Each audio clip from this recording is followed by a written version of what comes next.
Members, Ms Palm Cameron has given notice of an urgent oral question to the Minister of Health. I would remind members that if they wish to ask a supplementary question, they should rise continually in their places.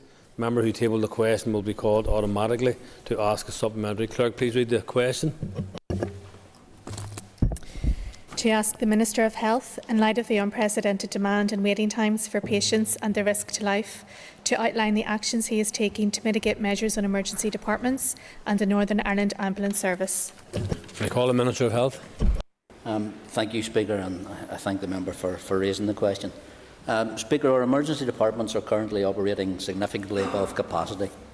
The pressures on our trust experienced during this summer and into the autumn have been unprecedented, actually often akin to the most difficult winter pressures witnessed previously, but that's what makes the situation actually so serious.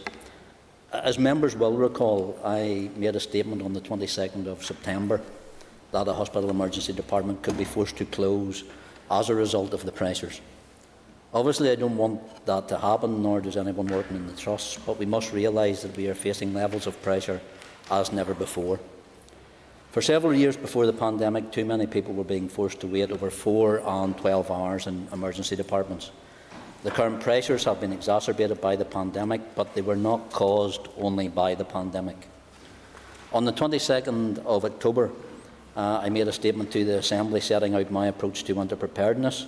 I've also published individual trust winter and surge delivery plans, and all of this provided information on what actions have been taken to support our emergency departments through this autumn and winter. The Health and Social Care Board is continuously working with the Public Health Agency, the Northern Ireland Ambulance Service and the 5 trusts on addressing waiting times at our emergency departments, enhance flow through the system and facilitate timely discharge. The Health and Social Care Board is also coordinating smoothing to better manage our ambulance service flows. Speaker, following a further allocation in the recent October monitoring round, which was confirmed and announced on Friday, I am investing a total of £21.2 million in the No More Silos Action Plan this year. The key initiatives that will support management of unscheduled pressures. That includes Phone First and urgent care centres, the Timely Discharge Initiative, ambulance handover bays and hospital at home. Phone First is currently available in the Northern, Southern and Western Trusts, with an interim service in the Down, in South and Eastern. The service was also recently introduced at Lagan Valley, and from the 1st of December 2020, more than 134,000 patients have utilised the service. Of these, 29,500, equivalent to 22%, were discharged with advice to refer back to their GP. Around 60,400, roughly 45%, were scheduled for an appointment at an emergency department. Urgent care centre alternative pathway, and some 40,300 patients, or 30%, were referred directly to an emergency department. I also recently announced a package of £5.5 million to support service delivery in primary care throughout this winter. That includes £3.8 million to support additional patient care, covering both general practice and out-of-hours service, and up to £1.7 million to improve telephone infrastructure. Again, these measures will help to alleviate pressures on our emergency departments. But I must also stress that we all have a role to play in supporting our emergency departments and our wider health system. I encourage everyone to take up both the COVID-19 vaccine and booster and the flu vaccine when offered. There is a real tangible step we can all take to support our emergency departments now and into the winter. Finally, it is important to recognise that the issues that we are currently seeing in our emergency departments cannot be resolved by one-off, non-recurrent funding. What is needed is recurrent investment over a number of years to improve capacity and bring forward meaningful change. Supplementary, Palm Cameron. Thank you, Mr Speaker, and for accepting this urgent question today, and to the Minister for coming to the Chamber. This is not about party politics, this is about people. On all sides of this House, we need to be in this together, and we need to work together to fix this. We have heard through the media an ED consultant from Alton Galvin Hospital apologising for the appalling service over the Halloween weekend due to the huge pressure and lack of capacity. Yesterday, the Northern Trust said we are on the cusp of an emergency department in Northern Ireland having to close its doors. I ask the Minister what action is he taking to ensure that EDs do remain open for life-saving emergency services. For example, has he asked for any further assistance from the military, whether for ED or other areas of the health service, to free up vital resource? And is there any further update on the most recent workforce appeal? And again, I thank the member for her comments, and actually in reference to the two consultants that you referred to, in Elton and Galvin and the Northern Trust, we're actually reiterating and reinforcing the statement that I had made on the 22nd of September, because this is something that we have seen coming. It's something that we knew where this winter was going to take us, and that's why I had put into the October monitoring round a bid for over 20 million to actually support the No More Silo structure, which is actually predates COVID, predates the pandemic, in regards to the work that needs done actually to direct and rectify the challenges that we've already seen in our EDs. Unfortunately, the pressures that we're seeing now are not new, but they're a direct result of underinvestment in the health service, both financially and in workforce over a number of years, over the last 10 years. And in regards to the specific functions that money will bring forward, and as I stress, this is only money that became available to me on Friday when the monitoring round was actually agreed. That money will be spent on actually increasing first and urgent care centres, the timely discharge initiative, ambulance handover bays and hospital at home. So that's the steps that we have taken directly. In regards to the MACA request, we haven't made an additional one because, as the member will know, that serving unit only returned over a week ago, and they're not currently available for redeployment. But it's something that we continue to keep monitoring on when they are available, if they are available, and how we can use them. Actually engaging with some of the serving medics before they returned home, I think, was a true testimony to the additional service and support that they've brought to our health service. And the phrases like, I was glad to be here because I was able to support my own in their time of need, I think was a true testimony to the support that they have provided. Before calling next speaker, I need to remind members when they're asking a question to go almost directly to their question, because if a dozen members want to contribute, they all can't within the time limit available to us. So on that basis, I call Colm Gildernew.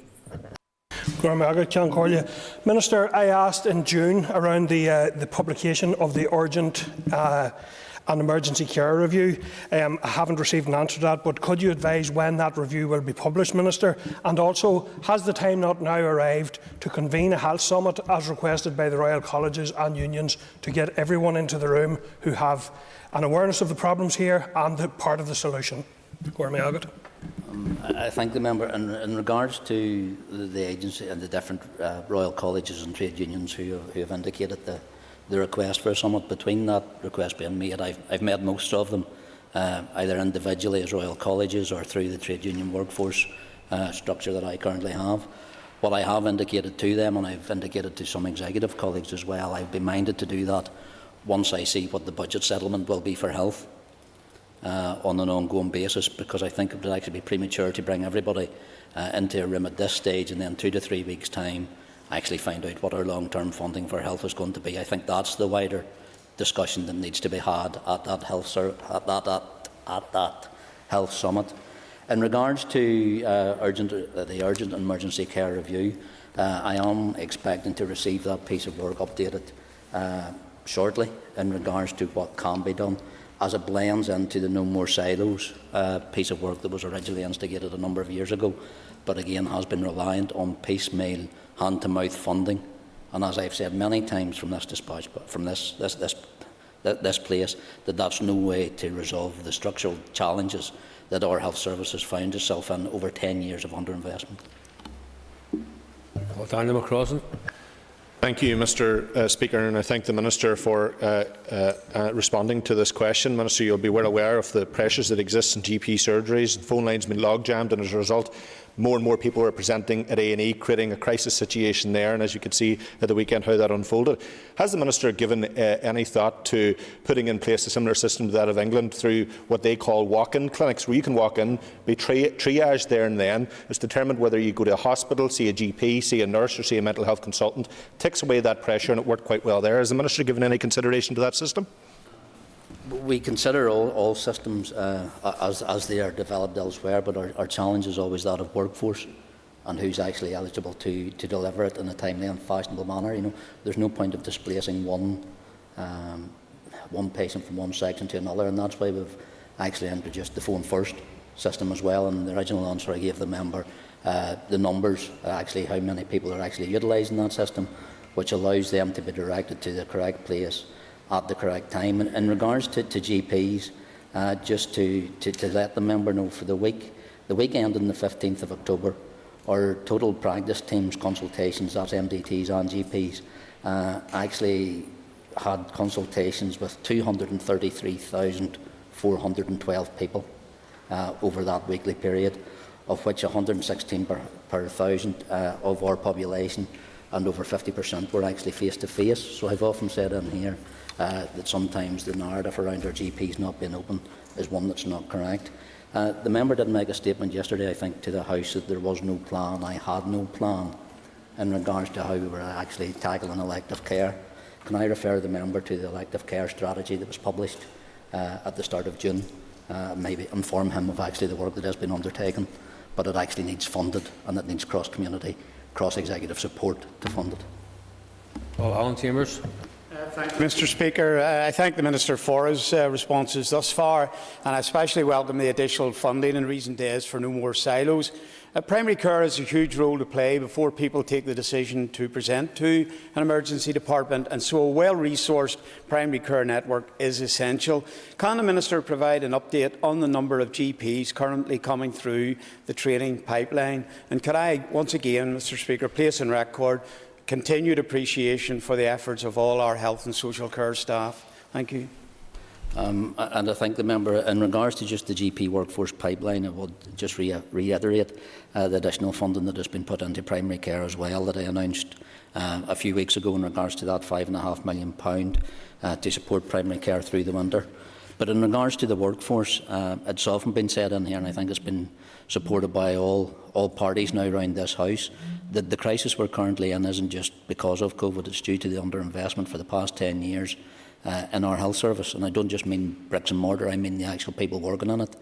My department has continued to invest in our GP workforce, and in recognition of the increasing demand for primary care services, there has been a steady expansion of GP training programme places over the past current years, and that has culminated in an intake of 111 students into the 2021 programme. That actually represents a 71% increase on the 2015 intake, where there were only 65 trainees. But whilst this investment in workforce has seen the overall number of GPs working in Northern increase, more individual GPs are now choosing to work less than full-time hours, with the result that their overall GP workforce, as measured in whole-time equivalents, has actually decreased by 8% since 2014.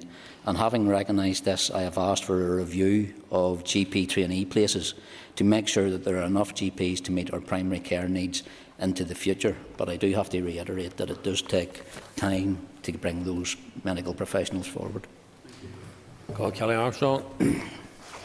Thank you very much, Minister.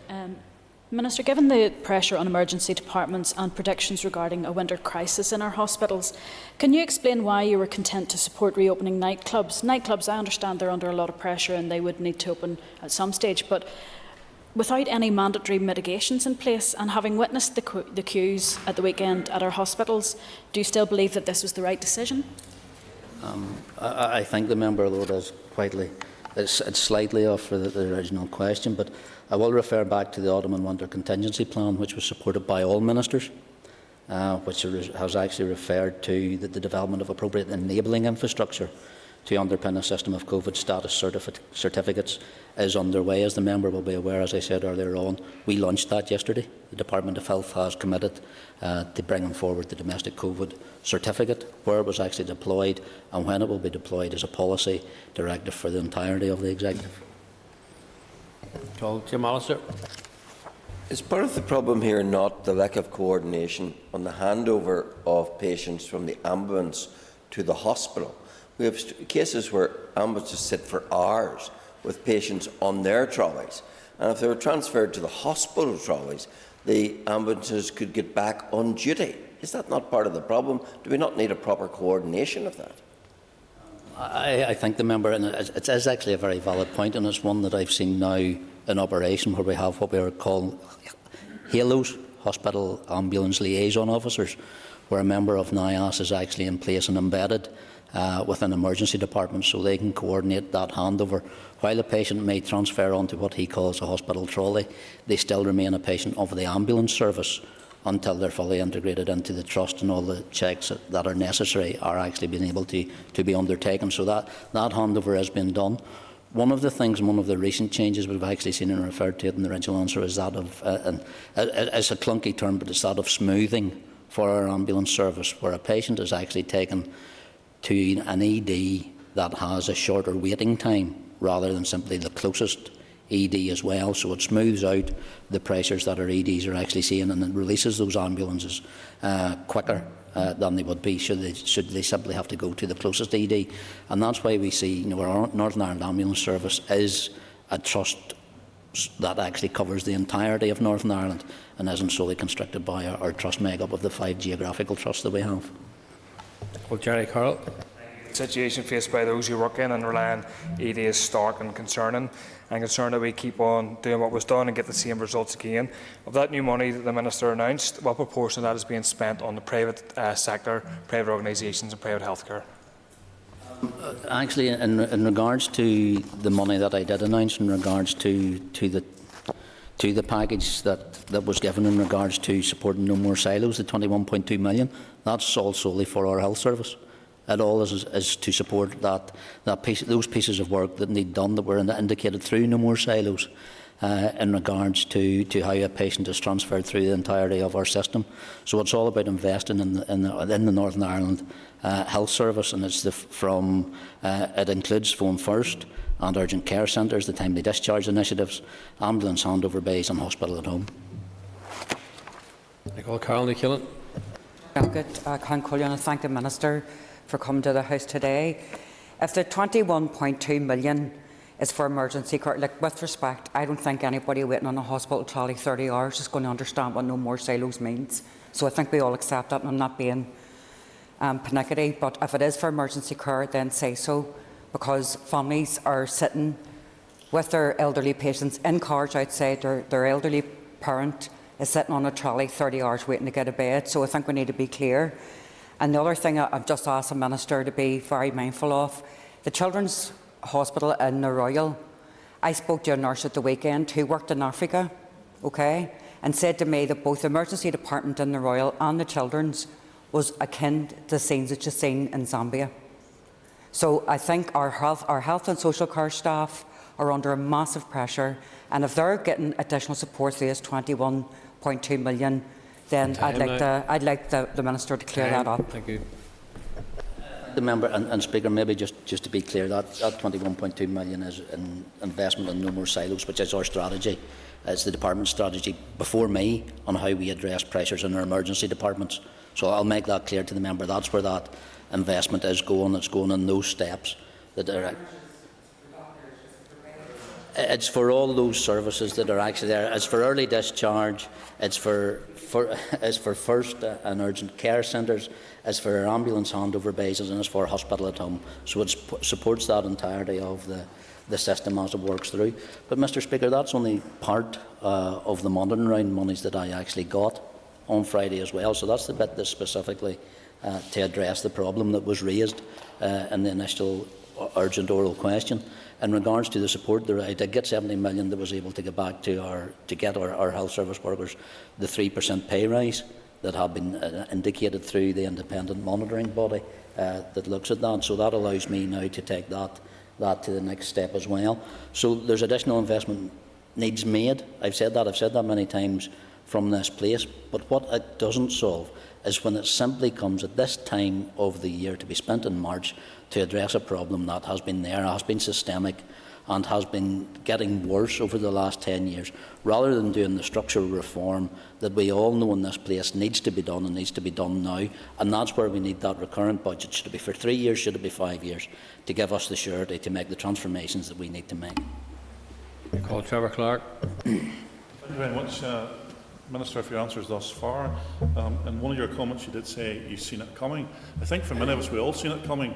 I know of an infant on 3 occasions over 6 weeks the GP refused to see them The parents of that child took that child to the A&E, and the A&E doctor was appalled that the GP had refused. How many other examples are like that, where GPs are refusing or trying to do diagnosis over the phone, and parents are deciding to take their children to the A&E, where A&E doctors are telling them the GP should have seen them in the first instance? And again, I refer, if there is a specific case there, can I encourage the member to either contact the Patient Client Council or refer it directly to the Trust on an individual basis, so that that case can be looked into. In regards to the narrative of our GPs not being open, I do want to reiterate to the member that £5.5 million invested into our GP primary care structures over this winter, but also to refer the member back to a comment I made earlier in regards to the number of people who are being seen by GPs, in regards to what was even there in the week commencing the 15th of October, where there was 233,000 people had been forward for a GP consultation, in regards to how they can be best directed as well. Matthew O'Toole. Mr. Speaker, Minister, the strongest reason for doing vaccine certification, as my party has called for, specifically in hospitality settings, is the fact that our health service is close to buckling. As we've been discussing today, it is buckling. Minister, one of the reasons that was given, including by yourself, for not recommending vaccine certification was that the app wasn't ready. As you've said today, the app is ready.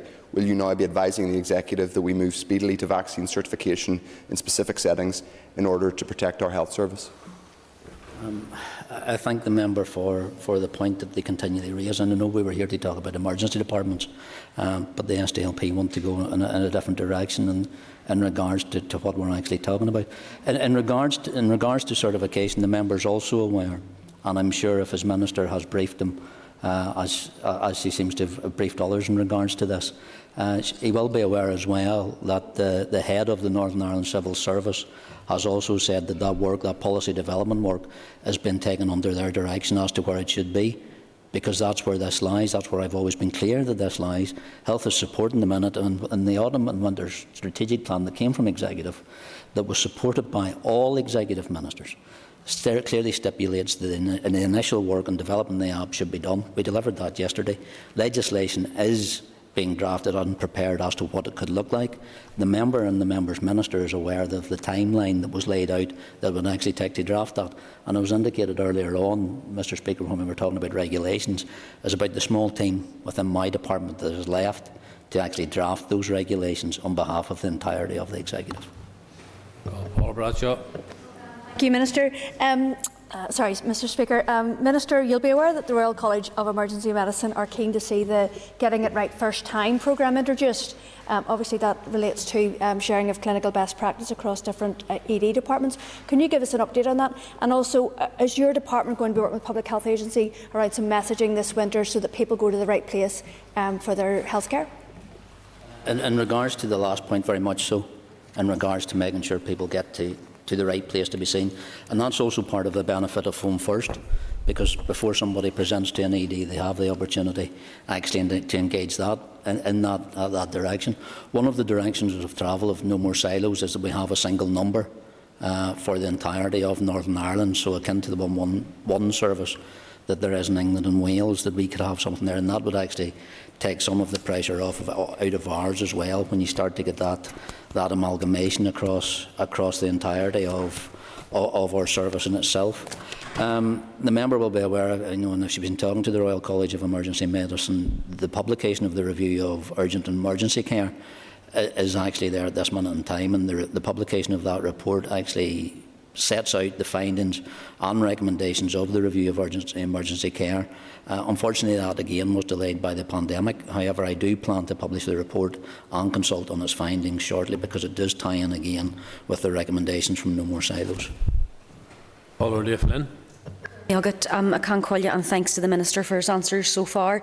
Minister, you had quoted that 233,000 people have been seen by their GP via appointments, which is great, but I would like to ask, does the Department have evidence that this lack of GP access or lack of GP provision is actually contributing to the crisis that's taking place at the moment in urgent and emergency care?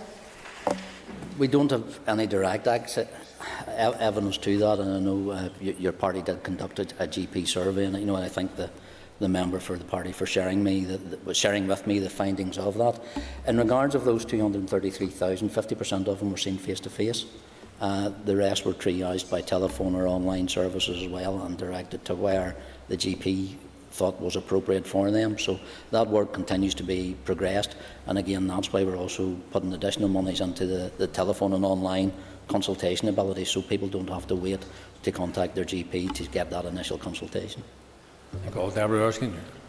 Thank you, and I want to thank the Minister for coming to the House and his answers so far.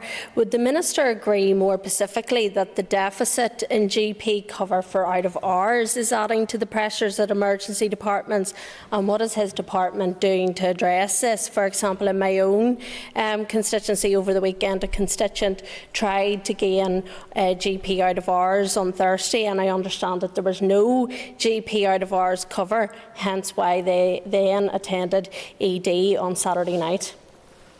I thank the member. I'm aware of the continuing pressures faced by GP out-of-hours services actually across the entirety of Northern Ireland, with demand increasing and actually difficulties filling GP shifts. An effective out-of-hours service is a priority for me, and my department continues to work closely with the Health and Social Care Board and the out-of-hours providers to address those current challenges. Service improvements continue to be introduced, and that includes adjusting the skills mix of clinicians, increasing levels of nurse triage provision, employing more nurse practitioners, paramedics and pharmacists, and increasing flexibility in shift times. My department has continued to work closely with the Health and Social Care Board, the out-of-hours providers and key stakeholders to address the current challenges in out-of-hours services across Northern Ireland, and to redesign the out-of-hours service to be aligned with the recommendations in No More Silos.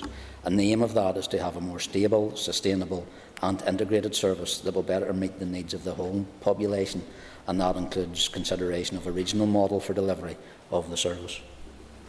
Justice McNulty. I thank the Minister for coming to the House today to answer this very important question.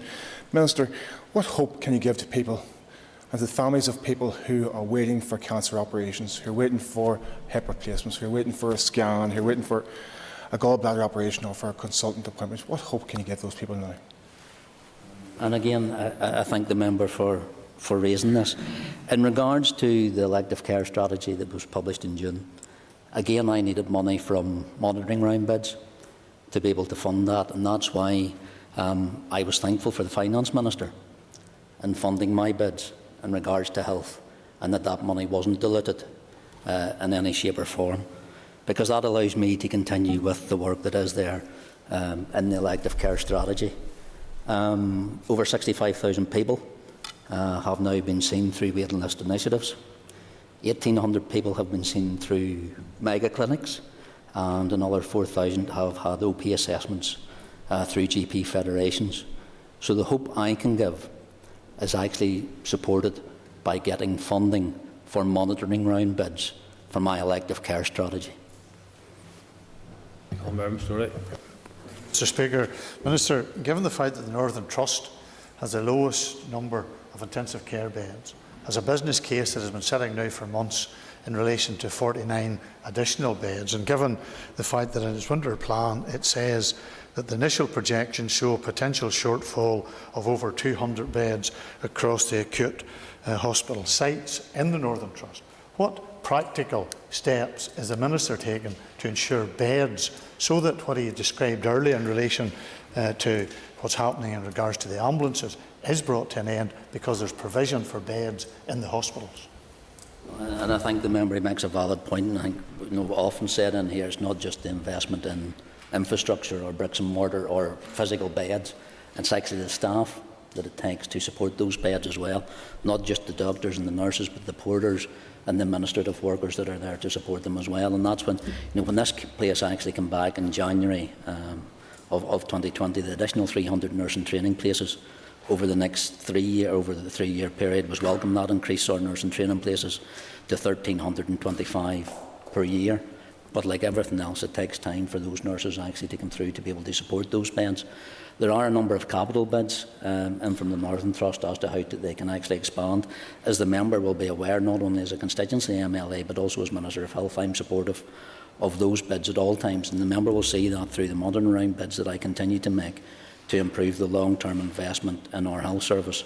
It can't be done in short-term, non-recurrent budgets, so that's why I look forward to a longer sustained budget that allows both capital and revenue, so that we can do that planning and actually recoup some of the underinvestment that has been made under the last 10 years. That concludes this item of business, and will members please take your ease to move on to the next item on the agenda.